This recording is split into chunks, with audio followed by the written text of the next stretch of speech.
Biscuit দাও না ও খালামণি, বিস্কুট দাও, একটু একটু ক্যাট ফুড দাও না খালামণি, দাও দাও প্লিজ খালামণি, একটু দাও, একটু একটু দে। বলতেছি শুনতে পাচ্ছিস না? তো তোর সম্মান দে দিদি, তুই কোনদিন আমার কথা শুনিস নি। তোর আজকে টিকতে দেবে না, তুই দে। আগে বলতিস দে, বলো কি এত বেয়াদ হইস কেন তুই? দে আগে। দূর থাকবোই না, যাক আমি চলে যাচ্ছি। আমি যাইয়ে এই কোনায় বসে থাকবো, তুই আমার কোনোদিন মারতে পারবি না। দেখিস আমি চলে যাই, আমি থাকবো না। তুই থাক, খালার গুষ্টি মারি। সব কটা শুশনি হয়েছে মনে হয়, কি জীবনে কিচ্ছু খাওয়াইনি।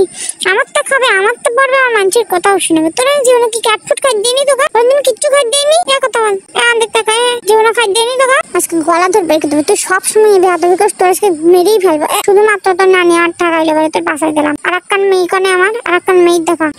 ছোটবেলাতে মানুষ করি, কি কষ্টটা করি সংসার জীবনে মানুষ করেছি। ছোটবেলাতে খাওয়া খাওয়া অমানুষ বানাইছিস। আর ওদিক ও দুটো এই দুটো কি করতি? ওরে বাবার ছেলে পেয়ে আজকালকার কি বলবো, খাওয়া দাওয়া অমানুষ বানাইছে সব। কামড়া কামড়ি করে মরতিস কেন? আল্লাহ, সি মান সম্মান সব ডুবে, লাজ লজ্জা হায়া কিচ্ছু নেই। ছেলে পেলে সব শেষ, সব শেষ।